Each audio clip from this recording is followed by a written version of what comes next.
Depending on who you ask, modern China is either one of the greatest economic success stories in human history or a dystopian surveillance nightmare. The uncomfortable truth is, it can feel like both. And that tension is one of the defining geopolitical forces of our lifetime. We call it the grand bargain. It isn't a signed contract, of course. It is an implicit understanding between the party state and the people. The deal is simple. We make you rich, you let us rule. That sounds cynical. Is it actually how people see it, or is that just a story the government tells itself to justify the control? It is a system of performance legitimacy. The government's right to rule is tied directly to its ability to deliver results. And for decades, they did. Most recently, China's National Bureau of Statistics reported 2025 GDP growth of 5%. For an economy of this size, that is still enormous. 5% sounds great on paper, but we know the reality is messier. In December 2025, the IMF warned that domestic demand remains weak and that China is still facing deflationary pressure. People are still feeling insecure. Precisely. That is why the bargain is under stress. If legitimacy comes from performance, what happens when the performance slows down? In its January 2026 update, the IMF projected China's growth at 4.5% in 2026. The engine is sputtering. So the stakes couldn't be higher. If the economy falters, the justification for the control weakens. Today, we are going to look at the receipts. First, the measurable miracle, then the human cost, and finally, the demographic cliff that might end it all. Before we debate the morality, we have to agree on the math. And the math is staggering. The World Bank estimates that over roughly 4 decades, the number of people in China living below the international extreme poverty line fell by close to 800 million, contributing close to 3/4 of the global reduction in extreme poverty over that span. That's one of the largest poverty reductions ever recorded. Hold on, 800 million? That sounds like a propaganda number. Are we just taking the CCP's word for this? No, we're talking about World Bank estimates. And we have to be precise. The international poverty line has been updated over time. For years, it was $1.90 a day. In 2022, it was updated to $2.15. And in June 2025, the World Bank updated it again, this time to $3 a day, based on new purchasing power parity data. Raise the bar and the counts change, but the long-run story for China is still a steep decline. Okay, so the curve goes down. But for the actual people, the farmers, the factory workers, what did that actually look like? Was it just the government handing out cash? Not at first. It wasn't charity, it was structural transformation. You can break it down into 3 distinct phases. Phase 1 was agriculture. In the early reform era, the state loosened controls and let farmers keep and sell more of what they produced. Rural incomes rose fast. So, capitalism. Incentives. Then came Phase 2, industry. This is the era of the world's factory. Massive numbers of people moved from rural villages to coastal cities to work in manufacturing. That shift, from farm labor to factory wages, drove a huge share of the reduction in the 90s and 2000s. Phase 3 is where the government intervention became direct. By 2013, the easy gains were gone. Poverty was concentrated in remote, mountainous regions. That's when the strategy shifted to targeted support. Transfers. Direct support, cash, pension expansions, and infrastructure. And if you look at China's own official rural measure, the headline story is dramatic. Official sources commonly cite a rural poverty incidence around 97.5% in 1978. By the end of 2019, it was reported at 0.6% under the National Rural Poverty Line. The state essentially tried to build a floor under the poorest citizens. It's impressive, I can't argue with that. If you're a peasant in 1978, you take that deal every time. But you don't get that kind of order, that kind of coordinated mobilization without total control. Exactly. The state capacity that builds high-speed rail to a mountain village is the same state capacity that builds a surveillance camera on every corner. You cannot separate the efficiency from the enforcement. And that brings us to the bill. Because 800 million people got richer. But the price tag wasn't just money, it was freedom. We've seen the numbers. We've seen the skyscrapers rising out of fishing villages. But now we have to look at the receipt. You don't get one of the fastest economic transformations in modern history without paying a price. And in China, that price is paid in privacy, in rights, and in freedom. This is the other side of the grand bargain. The deal isn't just, we make you rich. It is also, we maintain stability. And the tools they use to maintain that stability are unprecedented. Let's start with the most serious allegation, Xinjiang. Depending on your news feed, it's either a genocide or it's all a lie. We need to cut through the noise. What do the documents actually say? We have a baseline from the UN itself. On August 31st, 2022, the UN Office of the High Commissioner for Human Rights released its assessment on Xinjiang. It concluded that the extent of arbitrary and discriminatory detention may constitute international crimes, in particular, crimes against humanity. Crimes against humanity. That is a specific legal term. It is, and the assessment lays out its methodology. OHCHR reviewed Chinese laws, policies, official statements, and data, plus other material in the public domain, including satellite imagery and open-source research. And they conducted 40 in-depth interviews with people with direct, first-hand knowledge. And the forced labor accusations? We see the headlines about supply chains. That comes from a separate UN body, the Committee on Economic, Social, and Cultural Rights. In its March 2023 concluding observations, it said it was concerned by reports that indicate coercive measures, including forced labor, affecting Uyghur and other ethnic minorities, citing allegations like labor export quotas and transfers under security escort. We also have to be fair to the official record. Beijing denies forced labor. They say it's poverty alleviation, right? Exactly. They frame it as counterterrorism and development. They argue they are bringing jobs to the region, but the UN assessment stands on its own terms.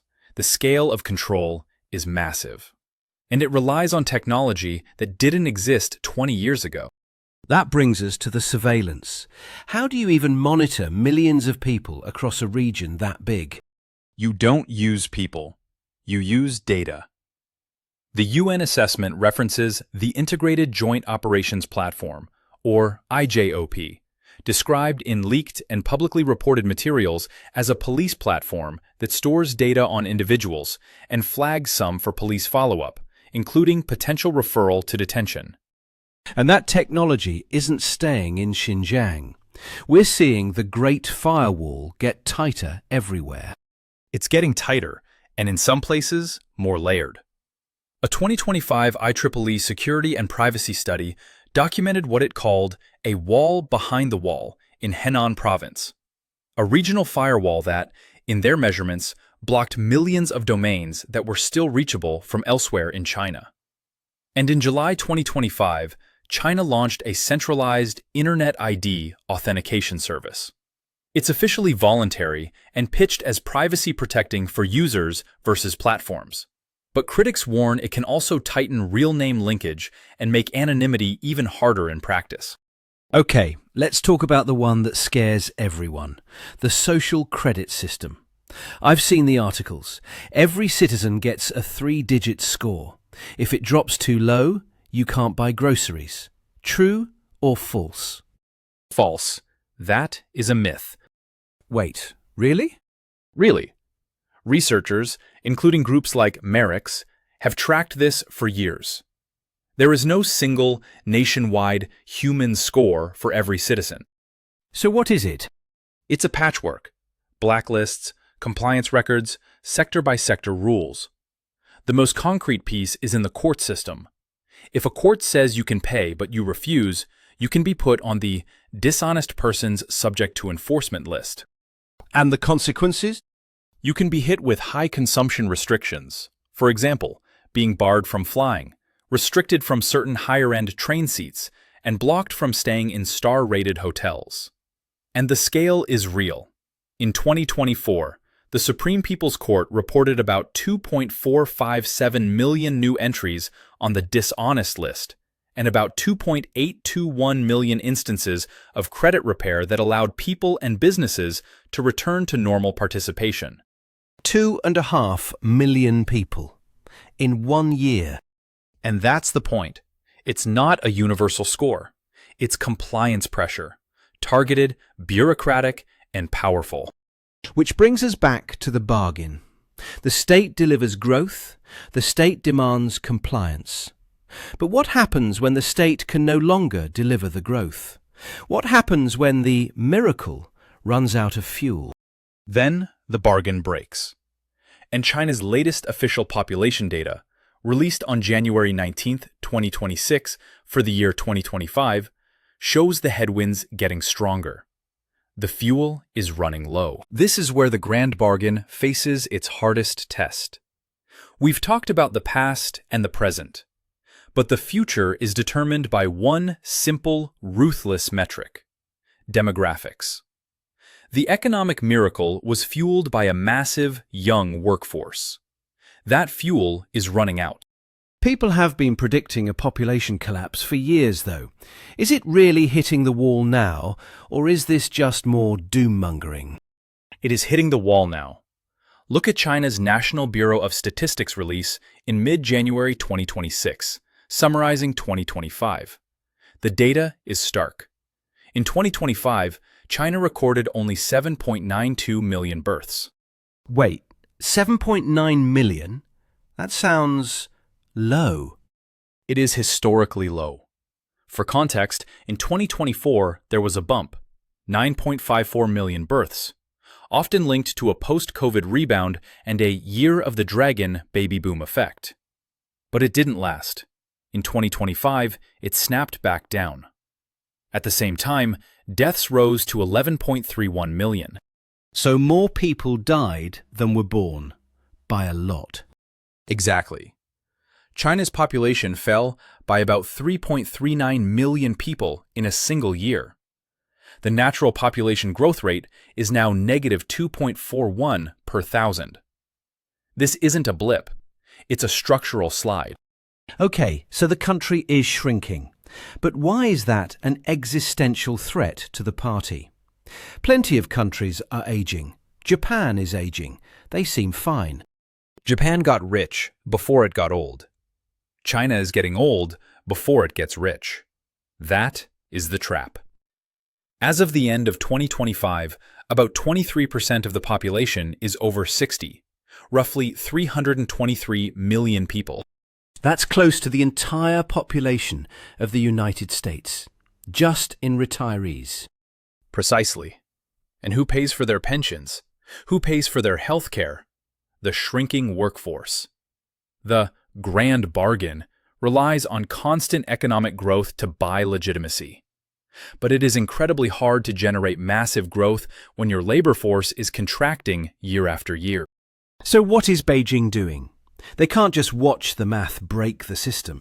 They are pulling the levers they have, but they are painful ones. Starting January 1st, 2025, the government began gradually raising the statutory retirement age. It was a necessary move, but deeply unpopular. And what about encouraging more babies? Are they paying people to have kids yet? They are trying. In July 2025, authorities announced a nationwide childcare subsidy program, 3,600 yuan per child per year until age 3, effective from January 1st, 2025.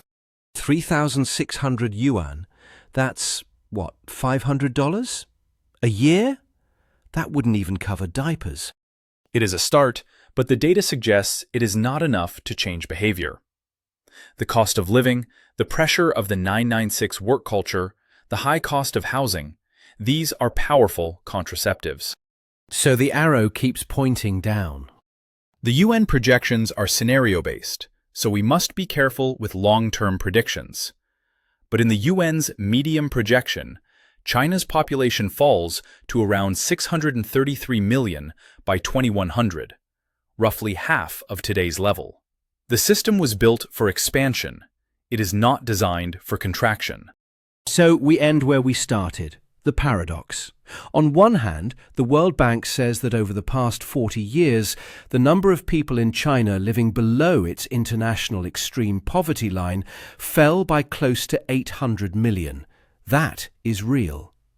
On the other hand, the UN Human Rights Office assessed that the scale of arbitrary and discriminatory detention in Xinjiang may constitute international crimes, particularly crimes against humanity. That is also real. And right now, the grand bargain that held those two realities together is fraying. The engine is sputtering. Official population data released in January 2026, covering 2025, shows births fell to about 7.92 million, while deaths rose to about 11.31 million. You cannot build infinite growth on a shrinking foundation. The state clearly sees the wall coming. They began a gradual rise in statutory retirement ages starting in 2025. And the central government has earmarked tens of billions of yuan for nationwide childcare subsidies. But are these just patches on a leaking dam? They are pressure valves. The system relies on performance legitimacy. If the party can't deliver the miracle anymore, if the IMF is right about weak domestic demand and deflationary pressures, the silence they bought from the public becomes much more expensive to maintain.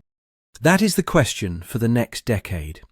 If prosperity was the price of admission for the CCP, what happens when the bill comes due and the account is running empty?